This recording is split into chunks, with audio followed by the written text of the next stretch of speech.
Got a few projects on the go and needed a new ferrule crimping tool. So I ordered this one off Amazon's. It's the LyTool's Hexagonal Crimping tool. Comes with 1,000 ferrules, more than I'll need. And I'm quite pleased with it, so I thought I'd do a short review. Overall, the crimpers have a very nice build quality. Very impressed for the price.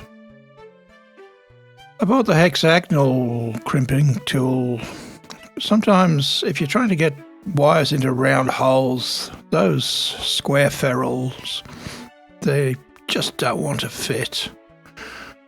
So pleased when I found this one.